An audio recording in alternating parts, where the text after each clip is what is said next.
brought to you by Nova शुद्ध घी। जब जब खाए दिल खुश हो जाए, सदियों का नोवा शुद्ध देसी घी, सपना स्वस्थ भारत का। I love घी घी घी घी घी। मैंने उनको एक बात कही, सीएम साहब आप एक प्रेस कॉन्फ्रेंस कर दो। आप प्रेस से क्यों भाग रहे हो? आपने अभी तक एक भी पीसी नहीं करी है। सीएम ने कहा कि इनको सस्पेंड कर दो, चीफ सेक्रेटरी का। खुल्लर तुरंत खड़ा हुआ, कह रहा जी ऐसे नहीं कर सकते। मैंने कहा मुख्यमंत्री तू है क्या भाई? ये नायब सैनी है। तो फिर मुख्यमंत्री कहते हैं कि मैं तो चपड़ासी भी सस्पेंड नहीं कर सकता। इस प्रदेश को शत्रुजीत कपूर, खुल्लर और ऊपर से खट्टर ये लोग चला रहे हैं। इतना घटिया आदमी मैंने नहीं देखा। जो ये खुल्लर था उसने तो ऐसी बात कही, मैं आपको बताऊंगा, आप लोग भी ऐसे आदमी पे थूकोगे।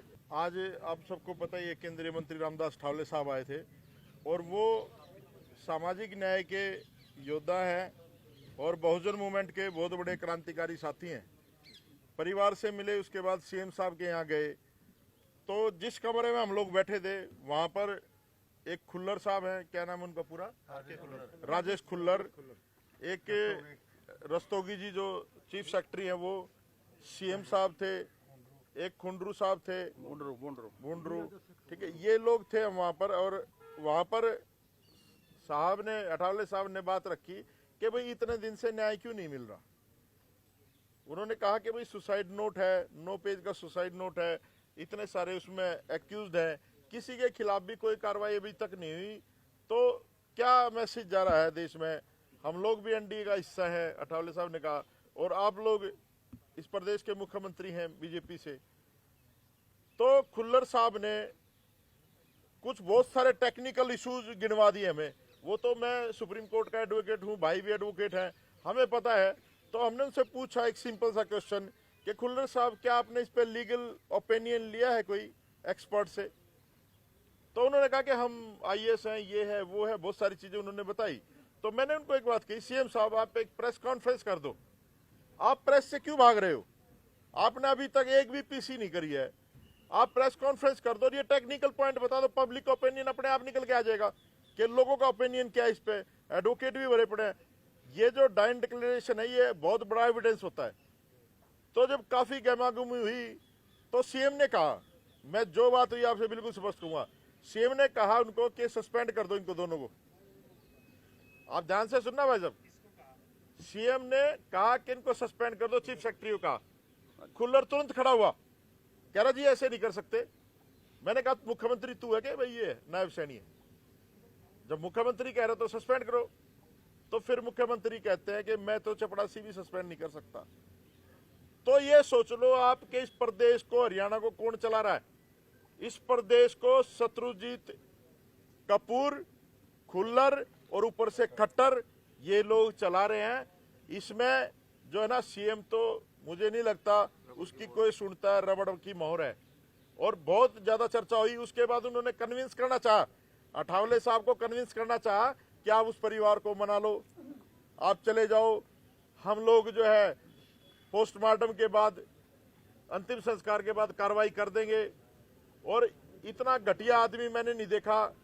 जो ये खुल्लर था उसने तो ऐसी बात कही, मैं आपको बताऊंगा, आप लोग भी ऐसे आदमी पे थूकोगे। उसने कहा कि हमें क्या पता ये मर्डर है, सुसाइड है, AK-47 से गोली मारी है, किससे मारी है। तो ये इतने असंवेदनशील लोग हैं कि ये लोग उस शहादत का मजाक उड़ा रहे हैं। तो आप लोग समझ लो कि जब मुख्यमंत्री आपको फेस नहीं कर पा रहा तो कसूर किसका है? ये जो सरकार है ये डम्मी सरकार है, केंद्र से ऑपरेट हो रही है। और खट्टर, खुल्लर और शत्रुजीत कपूर ये लोग प्रदेश को लूट रहे हैं, लूट रहे हैं। मैं फिर कह रहा हूं, ये न्याय देने वाले लोग नहीं है। लेकिन हम भी क्या क्या है, अठावले साहब भी क्या क्या है कि जब तक इंसाफ नहीं मिलेगा ना पोस्टमार्टम होगा ना संस्कार होगा। ये साइलेंट वॉर है, हमारा आदमी शहीद हुआ है, अब किसी तरह का समझौता नहीं होगा। अभी हमने कल पंचायत करी थी और 48 घंटे का अल्टीमेटम है, पूरे देश में आंदोलन शुरू हो गया है। आप लोग भी मीडिया के माध्यम से आपको पता चल रहा होगा, अभी 17 सेक्टर में कैंडल मार्च भी है। और हम लोग यहाँ से हिलने वाले नहीं है भाई, आप लोग देख रहे हैं हम लोग बराबर बने हुए हैं। तो ये वार्ता असफल रही, हम संतुष्ट नहीं है सीएम साहब की वार्ता से। और जो परिवार जैसा भी चाहेगा वैसा होगा, लेकिन ये आंदोलन हम लोग नहीं रुकने देंगे। अभी हमने एक घोषणा भी की है, हम लोग एक सामाजिक न्याय मोर्चा पूरे देश का बना रहे हैं और उसमें जो बाबा साहब की आइडियोलॉजी के लोग उनको लेकर के देश में कोई भी एट्रोसिटी होती है या हमारे अधिकारियों को शोषण होता है, हमें पता चलता है तो हम सरकार की नाक में दम करने का काम करेंगे। संदीप जी, आपने कहा कि डमी सरकार है, केंद्र चला रही है, आप भी लोग केंद्र को समर्थन दे रहे हो, सरकार में हिस्सेदारी आपकी। देखिए, पहला कैबिनेट मंत्री है जो यहाँ पर दुख साझा करने आया है, ठीक है, और जाकर के सीएम को डांटने का भी काम किया है, उनको कहने का भी काम किया कि आप जो न्याय दीजिए। अगर वो जो लोग समझौता उनका होगा, राजनीतिक समझौता होगा, लेकिन अगर हमारे परिवार में कोई हत्या करेगा तो हम लोग किसी भी समझौते के साथ नहीं है भाई, हम लोग परिवार के साथ हैं। तो ये तो बहुत सारी चीजें हैं, मीडिया भी भली भांति जानती है बहुत सारी चीजों को, है ना। आप लोग जो है ना, पत्रकार सबसे जागरूक और फौजी होता है, आप लोग देश को बचा सकते हो, हरियाणा को न्याय दिला सकते हो आप लोग। मेरा तो हाथ जोड़ के निवेदन है कि नायब सैनी साहब, ये गरीब गुरबा समाज है, इसको न्याय दे दो। और ये जो हमारे मंत्री भी उल्टा सीधा बोलते हैं, बेदी, कृष्ण पवार, कृष्ण बेदी, इनसे भी निवेदन है कि आप लोग भी गलत न्यूज छोड़ना बंद कर दो, शर्म करो, इन लोगों ने आपको भेजा है, तो ये चीजें आपको सोचना चाहिए।